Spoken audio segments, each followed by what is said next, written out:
So here is a surprise. Netflix is actually not popular in Japan. Okay, I repeat, Netflix is not popular in Japan. And I'm going to explain why. Let's go, guys. Let's go.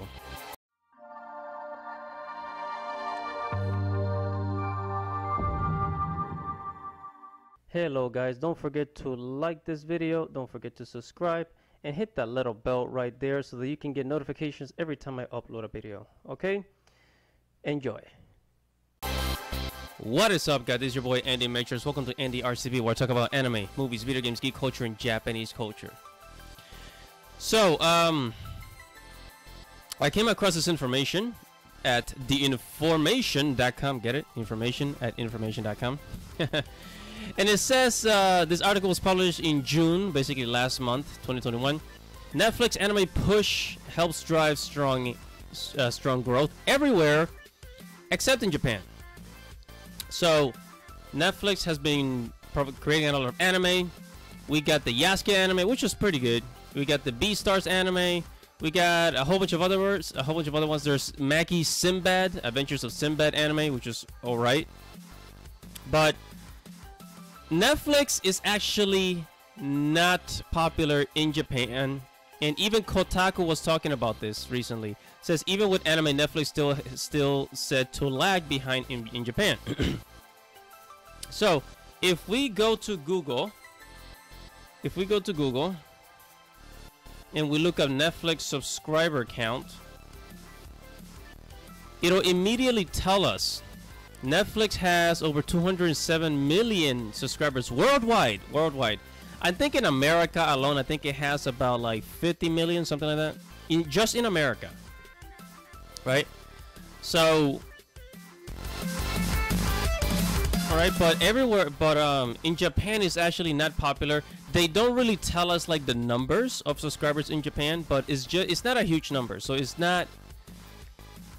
So a lot of studios kind of see it like they don't really know like what to expect when they make an anime for Netflix, or even if it's beneficial.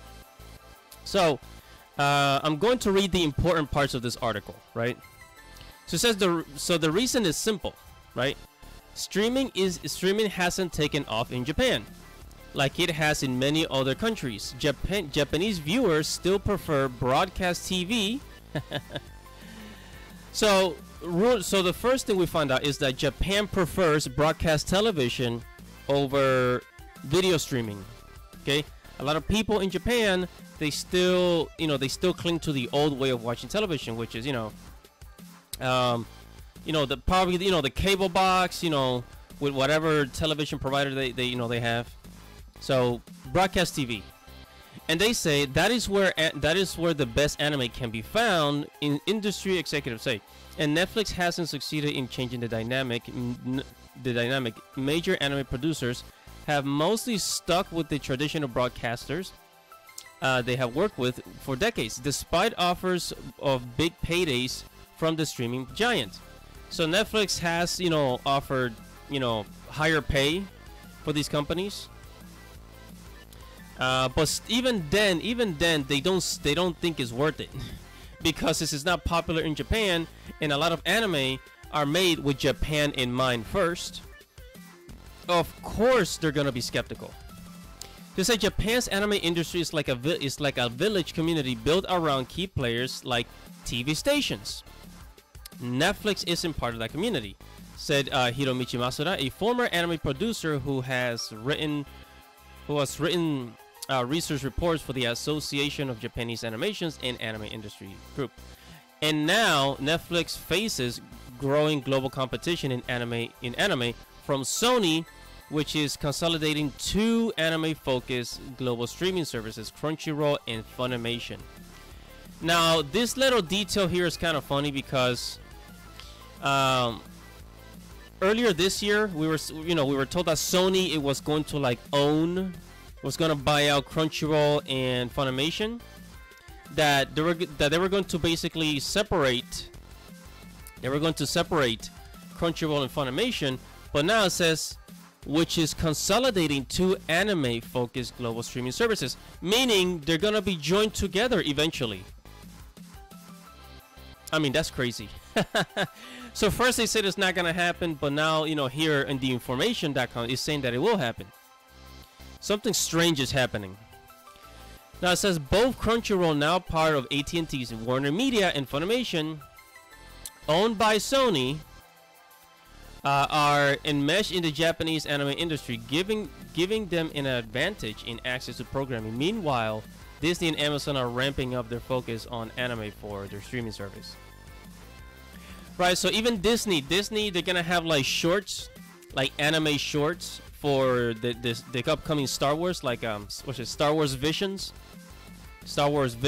anime. So Disney is also investing into anime. Amazon has been investing into anime big time into anime. I mean, I say not as much as Netflix, but there's a rising competition with Amazon Prime Video and Netflix. Amazon has an entire team dedicated to finding anime licenses for them to put on the, you know, on the Amazon Prime Video streaming service. All right. Now, I'm not gonna read this whole detail. I'm only gonna read the important parts that matter, that explain why Netflix is not popular in Japan, right? So it says most people in Japan still rely on regular TV, which means studios prioritize work for TV stations. There's another reason. Big studios can have multiple teams working simultaneously on many projects for various platforms. They can set up an internal team that works on a Netflix original series, while other employees continue to work on non-Netflix projects.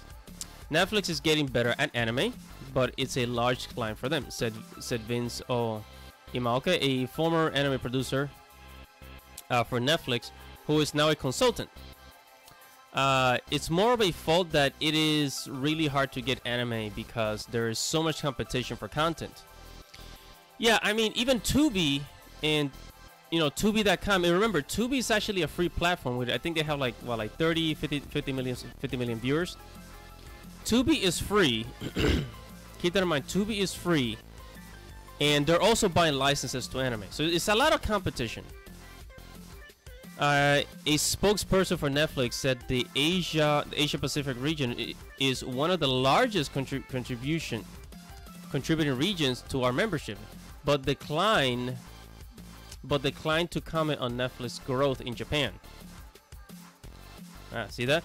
And then it says labor intense. In many cases, Netflix pays studios 50% more for anime series than local studios, industry insider says. But the anime series it commissions tend to be technically more demanding than many of the series in Japanese TV, with complicated characters and many action series that makes them more labor intense to produce. And according to Yaralo CEO of Tokyo anime-based studio Akatsuki, as a result, studios may have to put more effort and extra hours to make the program, which offsets the extra money they get from Netflix. So I think in the beginning Netflix was paying studios 50% more of what they were expecting, but again, the labor, like the amount of work that they had to put into to make that anime good or good enough, it's so intense. It's like, you know, they kind of like use up all the money, and yeah, so it's still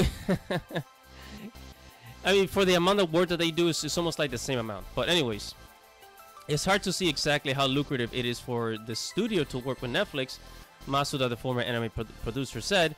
Also, Netflix sometimes wants to pay studios after they complete a series.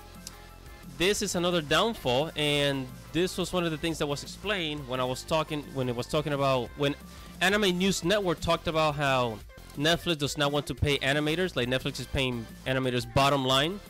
And I wrote an article on this on NDRTV. Netflix does not pay Japanese animators any better. I go deeper into this. If you guys want to check out the article, it's going to be in the link below. Yeah, so it says low Japanese anime studios often get paid in installments while they are creating, but Netflix wants to pay them after they make the anime. So that means like the studio actually has to take out loans until Netflix pays them. So it's a bit of a liability if you think about it. And then of course if you take out a loan, there's interest on that. So it's like it's a mess. So yeah, so basically just to kind of wrap it up, Netflix is not popular in Japan because Netflix does not have a lot of enough subscribers in Japan. It's not big enough in Japan. We don't really know the numbers, but Japanese anime studios know that it's not popular enough in Japan, right? So what ends up happening is that Netflix is mainly creating these anime for the Western audience who absolutely love it, right? But the Japanese studios are very, they don't always want to work with Netflix because number one, as we said before, they don't pay good enough, right, for the amount of work that they have to do. That's number one. They don't pay good enough, and video streaming service is still not very popular in Japan, and Japan doesn't really see a lot of benefit from the growth of anime in the West, mainly because it's Western companies that are basically profiting off of it. But like Netflix doesn't really care about anime. They just want to profit from it, benefit from it, get subscribers from it, because one of the driving forces of people going into Netflix is anime. Okay, and if you think about it, Crunchyroll only has 4 million subscribers. Netflix, Netflix has what? 207 million worldwide. So Netflix really just wants to profit. That's why you get a lot of like crappy animation from anime on Netflix. Like if you see a lot of anime on Netflix tends to be either 3D computer animated CGI, or the animation many times tends to be not good. One of the main complaints about this was Record of Ragnarok. People were complaining that it was like a slideshow. People were complaining that it was a slideshow, and that the aesthetics were good, but the animation was absolute garbage because, and that's kind of like one of the end results of Netflix paying animators bottom line rates. They don't work as hard on the animation. So I mean, what do you expect? So as a result, a lot of anime studios and companies, they don't really like see a profit in putting their anime on Netflix, because number one, it's made for Western audiences. So most anime is made with the Japanese audience first, and then the West. And as the article has mentioned before, the animation is like this little community, this village where like is the TV broadcaster, the toy companies, the advertising agency, and then they have like a music company that makes the music for the anime, right? But Netflix is just not part of that community. So Netflix, they're really just kind of in it for themselves.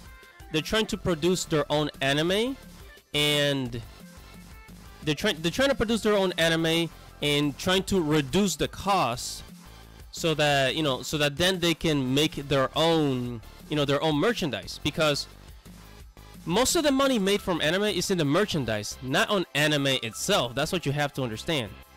So the same way that these animation companies, they make an anime and then they'll have the toys, the merchandise, and all of that, and the video games, Netflix wants to do the same. So it's like, animation studios, they don't see how they can profit from that.